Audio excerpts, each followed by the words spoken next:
Merhaba sevgili öğrencilerim, kızım, yavrum canım. Şimdi biz yine devam ederiz. İkinci dersimiz Fen Bilgisi 4. sınıfın yavrum. Geçen derslerde işte aldık hücre. Hücre ne demektir? Hücrenin yapımı nasıl? Hayvan hücresi veya bitki hücresi ve küçük canlılar ne demek? Bunları aldık. Şimdi devam ederiz. Ne demektir? Kitabımıza göre yeriz. Bitkilerin ihtiyaçları, bitkilerin temel ihtiyaçları. Bir bitki yaşasın ihtiyacı neye duyar? Belki de bunu 1. sınıftan da bilirsiniz. Belki de duymuşsunuz. Belki de kendiniz bir işi etmişsiniz yavrum. Çok kolaydır. Bitkilerin temel ihtiyaçları. Yani bir bitki yaşasın, ölmesin. Ben bir saz kaldım, bir fidan diktim. O fidan diktim zaman ne veririm? Ona yavrum ilk defa ne yapacağım? Su vereceğim. Sudan sonra işte güneş ışığını alacaktır. Güneşten sonra işte arkadaşlar bu bitki ki yaşasın havaya ihtiyacı vardır. Hava yani ben size bu temelleri anlatacağım bir şey diyeceğim. Bak bitkinin temel ihtiyacı hava. Eğer bir odaya koydum hava almazsa bu bitkiyi su da olsa güneş de vursa ona arkadaşlar yaşamaz. Çünkü hava almak lazım. Hava almak ne demek? Yani bir pencere, kapı açılsın ki o odaya ne girsin? Karbondioksit girsin ve oksijen yani şey olsun. Oksijen ve karbon hava değişilsin. Bir de yani hava almasa bitki ölür. Yani sen bir fidanı bir poşet içine koy. 2 dakikadan sonra ya da 5 dakikadan sonra ya yarım saatten sonra bakarsınız o fidan ne oldu? O da soldu. Solmaktan sonra ölür. Çünkü hava almıyor. Suyu da var ama hava almıyor. Arkadaşlar su. Ben bir fidan diktim ondan sonra su vermedim. Bir gün unuttum, yarın unuttum. Ne olur? Solur. Solduktan sonra ölür. İhtiyacı var, esasıdır. Ondan sonra ışık yavrum. Işık. Güneş ışığını almazsa bir iş olmaz. Hayat olmaz. Almazsa güneş ışığı yavrum ışık. Demeyin hocam bunu ne yazmış? Işık. Arkadaşlar ışık olmazsa yavrum bitki yaşamaz.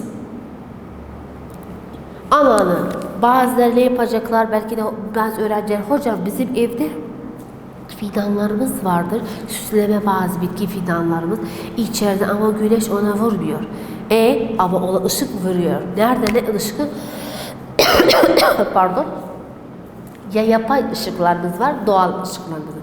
Doğal ışık yani güneştir. Yapay ışıklar lambalar. Elektrikle lambalar şeyler alıyor. Arkadaşlar bundan sonra besini ilk maddeleri bitki nereden alıyor? Arkadaşlar topraktan. Topraktan. Ham maddeleri, mineral maddeleri, tuzları, mineralları, ham maddeleri hepsi arkadaşlar topraktan alıyor. Topraktan aldığı zaman işte buna ne diyelim? Kök yoluyla güneş ışığını aldı. Ham maddesi de topraktan aldı. Havadaki karbondioksidi aldı. Su da verdik. Ne oldu? Bir bitki büyür. Büyük olur. Büyük olduğu zaman bizim için ne oluşturur? Fotosentez olayı. Fotosentez olayı ne demektir? Fotosentez olayı.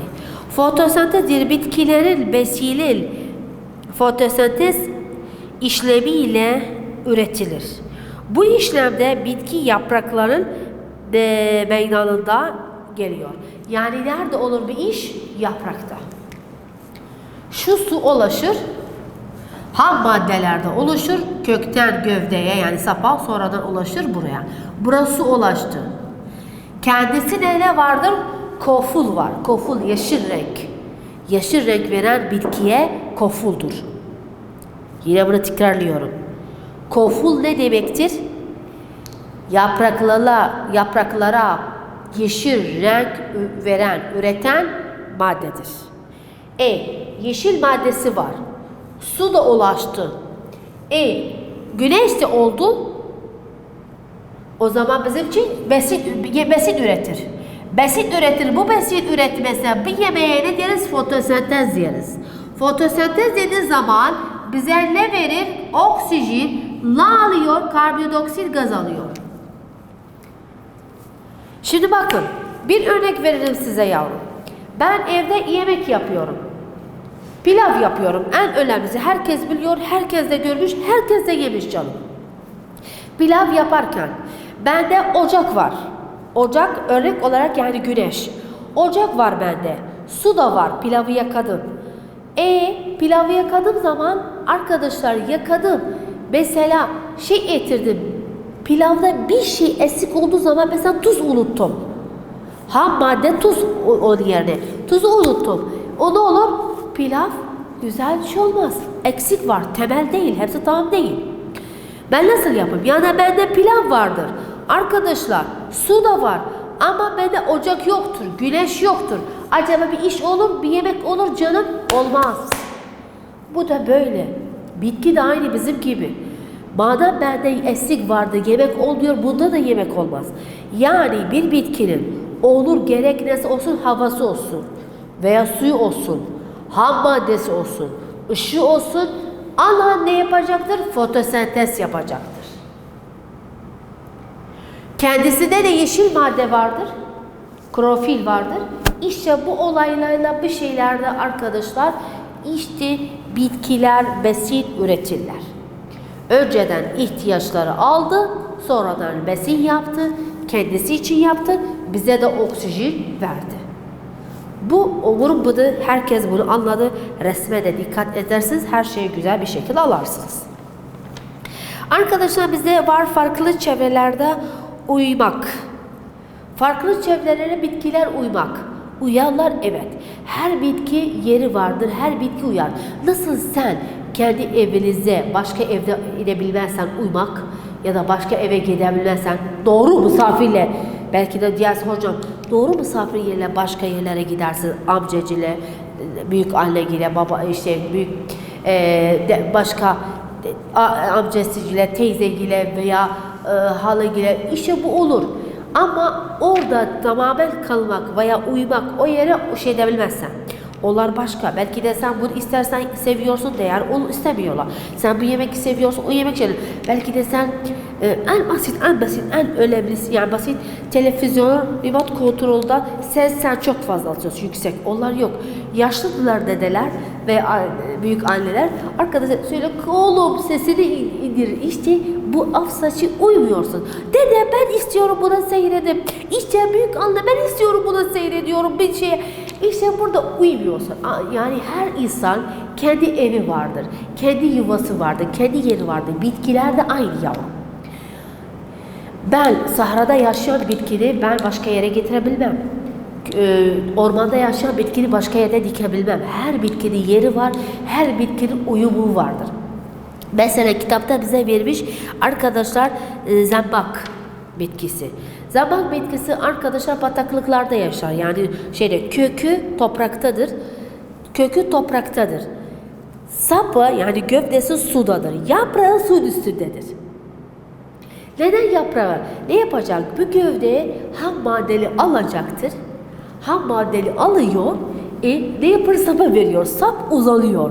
Sap uzanıyor. Tabii bataklıklar bu kadar değil, derin değildir. İşte bu kadar yüksekleniyor. Yaprak neden? Hatta ulaşsın güneş ışığına. Hatta fotosentez olsun. Klorofil maddesi var. Hatta yemek yapsın. İşte yapraklar şu oldu. Bu da uydu. Bir de bize var sahra bitkilerinden. Bize kaktüs var bize. Kaktüs arkadaşlar tüm evde de yetiştiriyorlar şimdi var. Arkadaşlar kaktüs bitkisi yani maşallah onun gövdesi çok yani sapı çok yoğundur. Çok yoğundu neden? Çünkü bazı sahrada yılda bir defa yağmur yağar. Yılda bir defa yağmur yağdığı zaman ne var? Hemen kökten gövdede depolar hatta bir sene bunu etsin. Yani sabbar. Böyle sabırca özü sabırlıktan gelmiş. Sabbar bitkisi sabırlıktan gel. Yani o kadar sabırlıdır. Bir defa su alır. Yılda bir defa su alır. Onu da nerede depolar? Gövdesinde, sapında. O bir yılda onunla idare eder. Onunla yaşar. Bu da bir uyumluluk. İşte bize bir de bazı bitkiler vardır ormanlarda güneş ulaşmanın için Ne yapacaktır? İşte arkadaşlar bizde de var, bazı evlerler dikiyorlar. Duvarlara işi olur, ormanda ağacın dalları dallarına ya veya şeysine. Hatta bizde ağacı da üzüm ağacı da aynı böyledir. Yapıştır her yere, hatta ulaşsın. Bazı bitkiler de vardır arkadaşlar. Bunlar da hepsi sallanır duvarlara veya taşlara, kendileri derler. Ona da hangi bitkimiz vardır?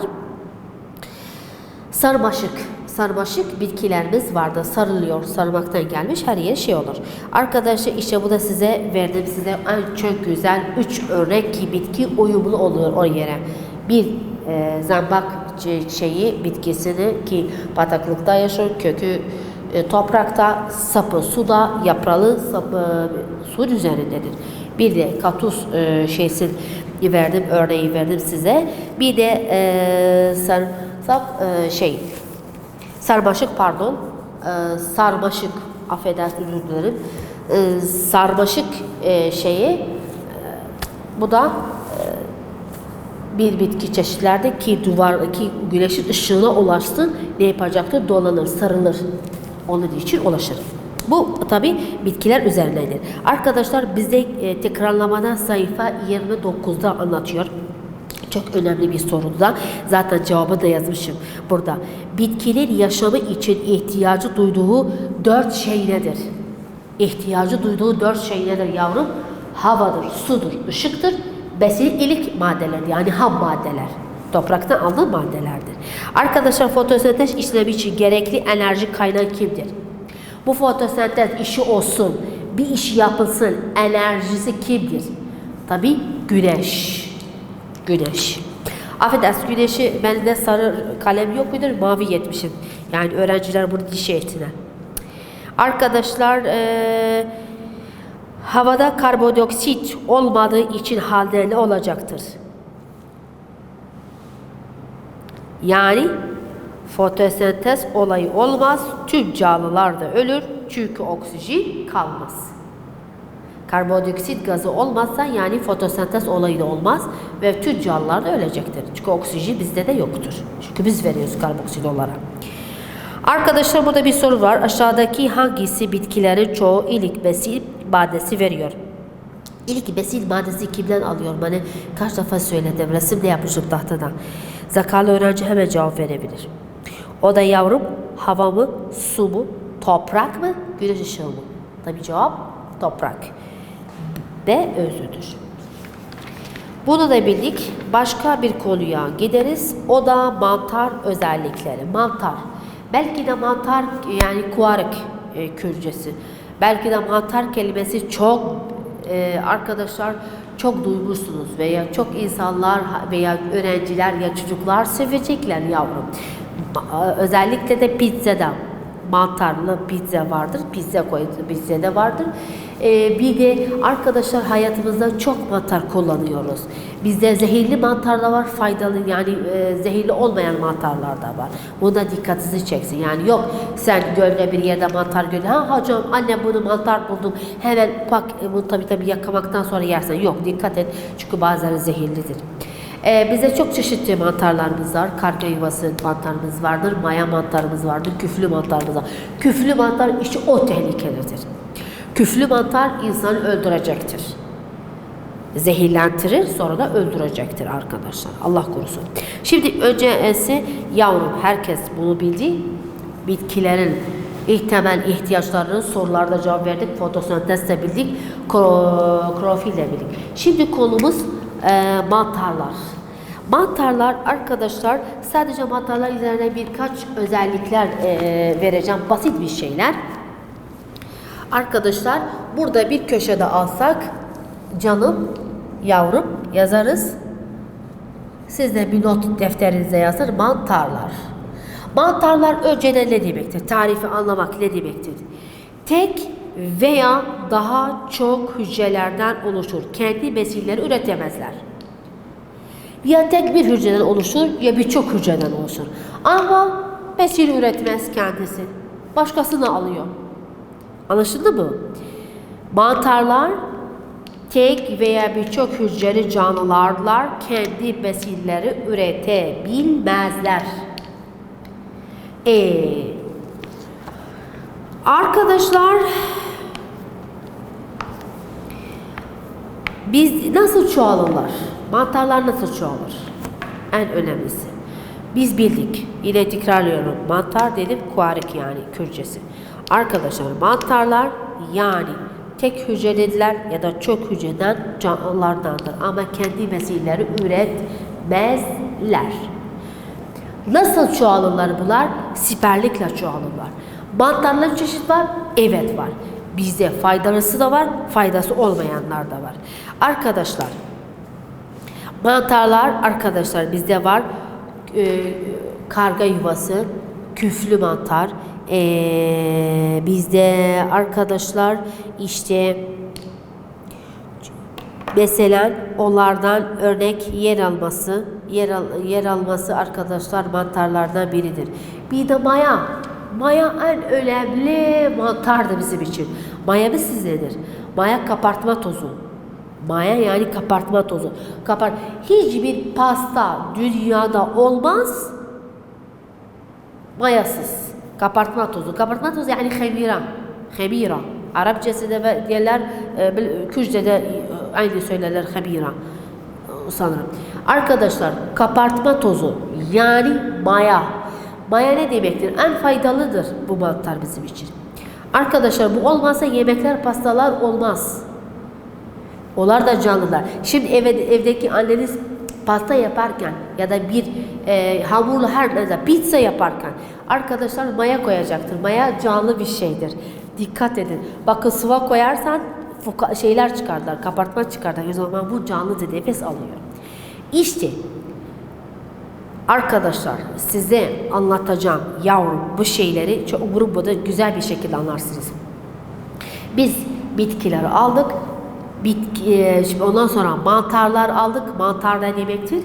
Arkadaşlar mantar dedik nedir? Tek veya bir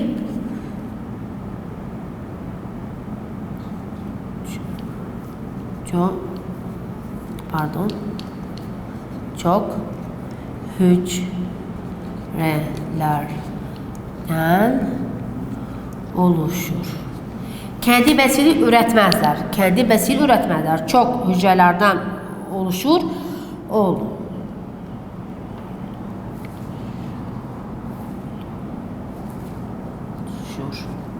Oluşur.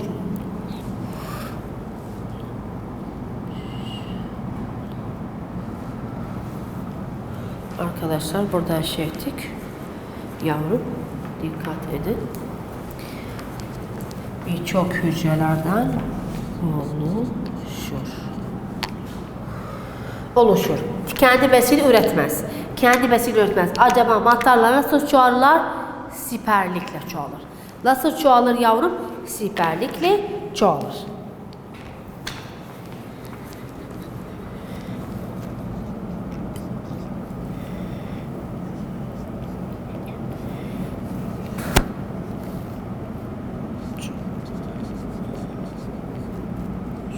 Çoğalır. Mantarların bizde kaç çeşit mantarımız var? Çok mantar dedik. Karga yuvası.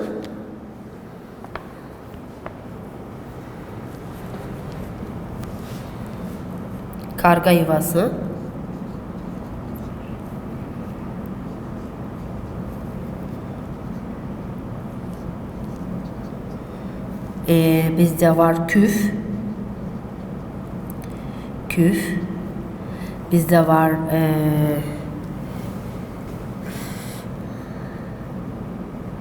maya. Bizde var yer alması. Yani yer alması da var. Burada arkadaşlar yer alması vardır. Burada sayfa